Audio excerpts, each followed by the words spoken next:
নববর্ষের দুপুরে হাউসফুল ছিল ইডেন গার্ডেন্স। লখনউয়ের বিরুদ্ধে ম্যাচ, তৈরি ছিল কেকেআর। আশা করা গিয়েছিল চেন্নাইয়ের বিরুদ্ধে হেরে আসার পর আজ নিজেদের মাঠে প্রবলভাবে ঘুরে দাঁড়াবে শাহরুখ খানের দল। ঠিক সেটাই হলো। যেন লখনউকে পিষে মারল শাহরুখ ব্রিগেড। শাহরুখ ব্রিগেড বলাই ভালো, কারণ শাহরুখ খান জানিয়ে দিয়েছেন এবার থেকে ঘরের মাঠ ইডেনে প্রত্যেকটা ম্যাচে তিনি উপস্থিত থাকার চেষ্টা করবেন। এই নিয়ে তাকে গৌতম গম্ভীর এবং চন্দ্রকান্ত পণ্ডিত অনুরোধ করেছেন এবং তাদের কথা দিয়েছেন শাহরুখ তিনি যতটা সম্ভব পারবেন উপস্থিত থাকার চেষ্টা করবেন। তার উপস্থিতি, তার চলন বলন এবং দলকে মোটিভেট করার ক্ষমতা সবসময় একটা আলাদা প্লাস পয়েন্ট, এবং কিং খান জানেন কী করে দলকে মোটিভেট করতে হয়। তার সঙ্গে দর্শকদের ভালোবাসার সম্পর্ক এবং কলকাতাকে নিজের দ্বিতীয় বাড়ি মানা শাহরুখ যেভাবে আজকেও গ্যালারিকে তাতালেন এবং ম্যাচ শেষে ভিক্টরি ল্যাপ দিলেন, সেটা ছিল দেখার মতো। যাই হোক, এবার ম্যাচ প্রসঙ্গে আসা যাক। এতদিন প্রবল সমালোচনা হচ্ছিল মিচেল স্টার্কের, কিন্তু form is temporary, class is permanent কথাটা আজ আবার সত্যি করে দেখালেন স্টার্ক। 28 রান দিয়ে 3 উইকেট। প্রথম দিকে লাইন লেন্থ খুঁজতে কিছুটা অসুবিধে হচ্ছিল, কিন্তু একবার যখন ছন্দ পেয়ে গেলেন তাকে আর থামানো যায়নি। ম্যাচ শেষে ইন্টারভিউতে স্টার্ক জানিয়েছেন যেহেতু দুপুরের খেলা, সেহেতু প্রথম দিকে উইকেট একটু মন্থর ছিল। ব্যাটসম্যানদের থেকে একটু দূরে দূরে বল করার চেষ্টা করছিলেন। গুড লেন্থে বল ফেলে তোলার চেষ্টা করার সঙ্গে সঙ্গেই মিলেছে সাফল্য।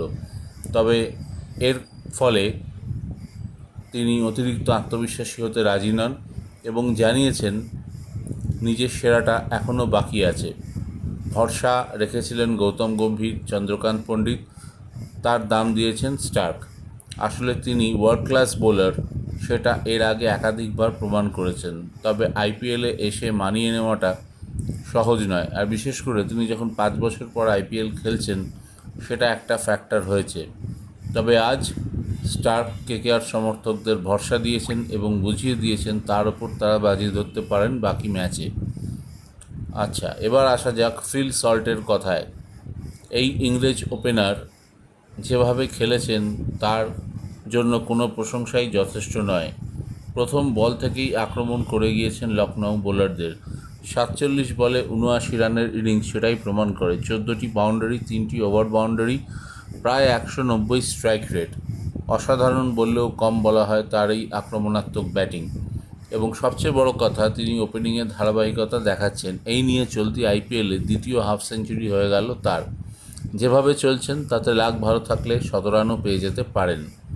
তবে আজ ঘরের মাঠ ইডেনে বাংলা নববর্ষের দিন দেখার মতো দৃশ্য ছিল। 8 থেকে 80 প্রত্যেকেই উপস্থিত ছিলেন মাঠে। বাইরে বেগুনি জার্সির বিক্রি থেকে শুরু করে মাথার টুপি, গায়ে রং করে দেওয়ার রং, সানগ্লাস সব কিছু উপস্থিত ছিল। আর উপরি পাওনা ছিল শাহরুখ খান। তিনি এই দলটার আসল চিয়ার লিডার, অন্তত তিনি নিজেকে এরকমটাই ভাবতে ভালোবাসেন এবং তিনি জানিয়েছেন দলের প্রয়োজন যখনই হবে তিনি উপস্থিত থাকবেন। আর মিচেল স্টার্ক এটাও জানিয়ে দিয়েছেন আজকের আত্মবিশ্বাস পেয়ে যাওয়ার পর বাকি ম্যাচগুলোয় তিনি নিজের সেরাটা দিতে প্রস্তুত থাকবেন। গৌতম গম্ভীর জানিয়েছেন কলকাতার হাতে এখন পরপর 4টে হোম ম্যাচ। এই 4টে হোম ম্যাচের মধ্যে 4টেই জয়, তাই জয় তুলে নিতে চান তারা। তবেই প্লে অফের স্বপ্ন বাঁচিয়ে রাখা যাবে, কারণ আইপিএল যত এগোবে ততই টুর্নামেন্ট কঠিন হয়। বিশেষ করে কেকেআর যখন অ্যাওয়ে ম্যাচ খেলতে যাবে তখন তাদের পক্ষে পরিস্থিতি অনেক বেশি কঠিন হয়ে যাবে। তবে এই জয় আপাতত উপভোগ করতে চান নাইট সমর্থকরা।